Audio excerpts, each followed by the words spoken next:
नमस्कार। आज हम बात करेंगे फैंटास्टिक फनस के बारे में। जी हाँ, बचपन में आप सभी ने फैंटास्टिक फोर नाम का एक कार्टून आता था वो देखा होगा, हम भी वही करते थे।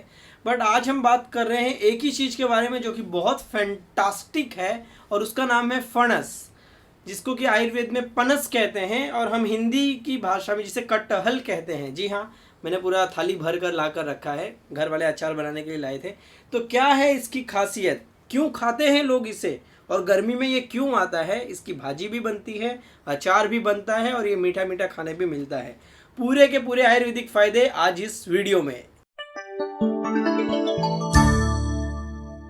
स्वागत है आप सभी का ओज आयुर्वेद में, जहां हम इसको रख देता हूं, जहां हम बात करते हैं शुद्ध आयुर्वेद के बारे में। और आज का टॉपिक है फैंटास्टिक फनस।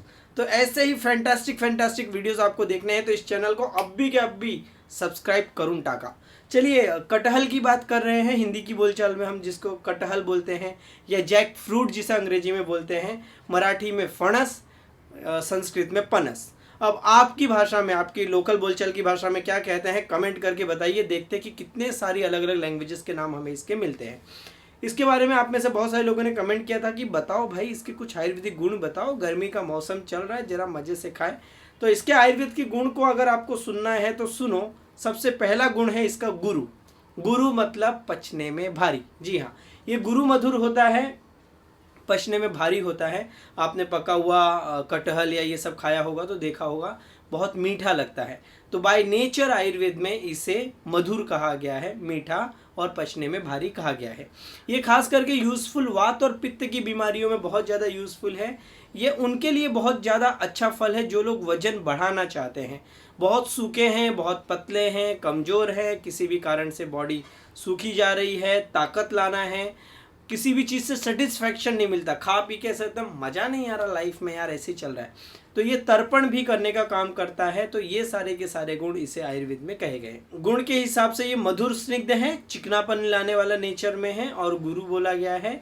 स्वाद के हिसाब से इसे मधुर आयुर्वेद में बोला गया है। बाय नेचर ये ठंडा है, बाय नेचर ये आयुर्वेद में इसे शीत कहा गया है, ठंडा कहा गया है। तो ये सारी की सारी क्वालिटीज आप मिलाएंगे तो देखेंगे कि वात और पित्त से रिलेटेड बीमारियों में जिन लोगों को गर्मी बहुत लगती है, जलन बहुत होती है, पेशाब से, मल मार से बॉडी सूखती जा रही है, पतली हो रही है, धातुओं का क्षय बहुत हो रहा है, धातुएं ठीक से नहीं बनती है, बहुत सूखे कांडी टाइप के लोग दिखते हैं, कांडी मतलब लकड़ी, तो इस तरह के लोगों के लिए फणस ज़्यादा यूजफुल रहेगा। और धातुओं में ये रक्त, मांस और शुक्र, ये 3 धातुओं में बहुत अच्छे से काम करती हैं। 7 धातुएं होती हैं। आप में से जिन लोगों को भी याद है कमेंट करके बताइए कौन से 7 धातुएं हैं। ठीक, तो वो जो 7 धातुएं होती हैं उसमें से जो रस नाम की धातु है, उस पे रस को ये ब्रह्मण करेगा, रस बढ़ाने का काम करेगा। मांस, मसल्स पे जाने का काम, बहुत सारे लोग मांस को मसल से कंपेयर करते हैं, कई बोलते हैं वो है नहीं, छोड़ो। तो मांस पे ये काम करेगा और शुक्र धातु पे ये बहुत अच्छा जाकर काम करेगा। चलो, भाव प्रकाश क्या कहते हैं इसके बारे में, उनकी बातें सुनकर लेते हैं। तो श्लोक में उनका ऐसे कहना है, पनशम शीतलम पक्वम स्निग्धम पित्त अनिलापहम। शीतलम ठंडा होता है, पक्व जो पका हुआ इसका फल होता है वो शीतल है, ठंडा है, स्निग्ध है, ठीक है। पित्त अनिलापहम, पित्त अनिलापहम मतलब आपको जिन लोगों को गर्मी लगती है, हीट लगती है, जलन लगती है, वायु होती है, उसमें यूजफुल है। अब गर्मी के मौसम के आसपास ही आता है तो देख लो भाई, गर्मी में क्या होता है, वो बहुत ज़्यादा लू लगती है, सभी चीज़ें संसार में सूखने लग जाती हैं, मतलब जो पानी वानी होता है सूखने लग जाता है, पेड़ वेड़ सब सूखने लग जाते हैं। तो बहुत ज़्यादा हवा, और इस मौसम में क्या चलती, लू चलती है, मतलब हवा चलती है। तो वात और पित्त का प्रकोप सबसे ज़्यादा गर्मी के मौसम के आसपास हुआ रहता है। तो उसी टाइम पे भाई फिर हमें नेचर ने दिया है कि लो ये मीठी वाली चीज़ खाओ। फिर आगे कहते हैं, तर्पणम ब्रह्मणम स्वादु मांसुलम श्लेष्मलम वृषल। तर्पण, ठीक है, जिन लोगों को सेटिस्फैक्शन नहीं मिलता, मुंह बहुत सूखने उखने की तकलीफ है, उनके लिए यूजफुल रहेगा। ब्रह्मण, वजन बढ़ाना है, डोले शोले बनाने हैं तो खा के व्यायाम भी थोड़ा बहुत करना पड़ेगा, तो ब्रह्मण वजन बढ़ाने के लिए वो बहुत अच्छा रहेगा। स्वादु, खाने में मज़ा आता है। मांसुलम मतलब मांस धातु बढ़ाने का काम करेगा, तो जिनको भी मसल्स के लिए कुछ टॉनिक चाहिए वो सारे लोग खा सकते हैं, जिनकी मसल्स बहुत सूख गई है, मस्कुलर फटीग जैसी प्रॉब्लम जिनको बहुत होती है, या कई लोग ऐसे बोलते हैं कि मतलब बॉडी के साथ जब वाटर एनीमिया ये सब कर वर के कई सारे लोगों को देखने मिलता है कि शरीर का जो मांस रहता है वो पूरा का पूरा मांस ही गायब हो गया रहता है, कुछ उठाने की भी ताकत नहीं रहती। तो जब मस्कुलर पावर बहुत डाउन हो, मसल्स को पावर देना हो, तब ये ले सकते हैं। श्लेष्म भृशल, श्लेष्म मतलब ये कफ बढ़ाने वाली चीज़ है। तो कफ मतलब केवल सर्दी, खांसी, दमा, अस्थमा, ब्रोंकाइटिस, निमोनिया, टीबी ये सब नहीं होता। कफ अगर नेचुरल अवस्था में, वात पित्त कफ इन 3 चीज़ों की बात करते हैं, अगर ये नेचुरल कंडीशन में है तो ये आपकी बॉडी में धातु जैसा काम करते हैं। धातु क्या करती है? आपके बॉडी को धारण करके रखती है, जिसके कारण हम जिंदा हैं, मतलब धातुओं ने हमारे बॉडी को बचा कर रखा है। तो अगर वात पित्त कफ बैलेंस कंडीशन में, तो ये भी धातु जैसा काम करते हैं, ये भी आपको जिंदा रखते हैं, बैलेंस रखते हैं, संभाल के रखते हैं। तो ये नेचुरल कफ को बढ़ाने में मदद करेगा अगर आपका पाचन वाचन अच्छा है, इसलिए इतने सारे इसके फायदे हैं। आगे कहते हैं बल्यम शुक्रपदम हंति रक्त पित्त शत्रुणान। बल्य है, ताकत देने का काम करेगा, तो जिनको भी वीकनेस लगती है, कमजोरी लगती है, और वो सारे लोग इसे ले सकते हैं। शुक्रप्रदम, शुक्र धातु तक बढ़ाने वाला है, तो जिन लोगों ने भी कर्मकांड ये सब बाकी चीज़ें कर वर के शुक्र धातु का ज़्यादा क्षय कर लिया है, वो ले सकते हैं।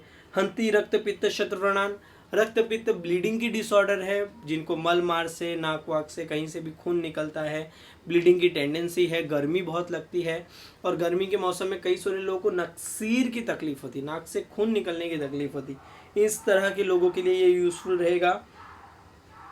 आम तदेव विष्टम भी वातलम तुरम गुरु, पर इसी का कच्चा वाला भी मिलता है। अगर आप कच्चा इस तरह का ला रहे हैं तो वो उसके बारे में ऐसे कहा गया है कि फिर वो वात कफ बढ़ाने का काम करेंगे और बहुत पचने में भारी होते हैं, इसलिए कच्चा फणस नहीं खाया जाता। इस कच्चे फणस का भी हम लोग क्या करेंगे, तो हमारी जो महतारी हैं या माताश्री हैं वो लेंगे, इसके अंदर वो तेल वेल लगा के अचार वचार मतलब बना के धूप में रख के वो कर देंगे। अचार में क्या तेल आ जाएगा, मसाले आ जाएंगे, तो जो भी इसका हैवीनेस है वो हैवीनेस नहीं कम हो जाएगा, और मसाले होने के कारण, तेल होने के कारण ये अच्छे से हजम होगा।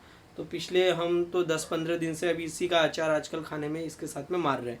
ठीक, एक और शब्द है दाहकृत मधुरम बल्यम कफ मेदो विवर्धनम। कफ और मेद वजन बढ़ाने वाला आइटम है, तो जिनको वेट गेन करना है उनके लिए ये सब ज़्यादा फायदेमंद रहेगा। ऐसे बहुत सारे इसके गुण आयुर्वेद में बोले गए। हाँ, ये विस्टम भी है, मतलब कई सारे लोगों को इसको खाने से कॉन्स्टिपेशन भी हो सकता है, ये इसका ध्यान रखें। चलो, तो ये था फणस के बारे में। यूज़ कैसे करें, तो यूज़ क्या करना है, सिंपल, इसका पका हुआ वो मिलता है, आप सीधा लाकर उसको खा सकते हैं। कब खा सकते हैं, तो दिन में कभी भी खा लो, ठीक है, दिन के खाने के पहले या खाने के बाद में, तो खाने के पहले खा लो। और इसका अचार वचार बनाकर खा सकते हो, जो हम लोग तो यहाँ पे मुंबई में बनाकर खाते हैं।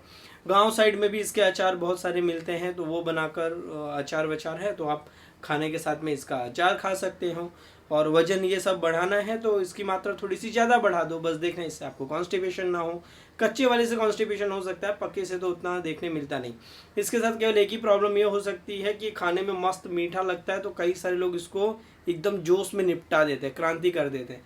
तो इस तरह की अगर तकलीफ हो कि भाई ज़्यादा मीठा और ये खा लिया, तो मीठी चीज़ का पाचन क्या करके देगा, सूंठ है आपके घर पे, अच्छे से पाचन करके दे देगा।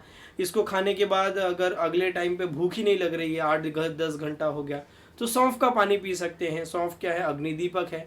इस तरह की चीज़ें आप करेंगे तो फणस का मज़ा गर्मी में, फणस या फिर कटहल या फिर जैकफ्रूट का मज़ा आराम से कर सकते हैं। और आप में से जो लोग के पास खेत वेत है या कोकण वोकड़ साइड के होंगे, वो पका हुआ हो तो कुछ मेरे यहाँ पर भी भेज दो, हम भी इंजॉय करते रहेंगे साथ में। तो और बाकी किस चीज़ के ऊपर आप डिटेल लेना चाहते हैं, या ये वीडियोस आपको कैसे लग रहे हैं, अच्छे लग रहे हैं कि नहीं, गाली वाली मत देना। इस चैनल को आप सब्सक्राइब भी कर सकते हैं। तब तक के लिए स्वस्थ रहें, मस्त रहें।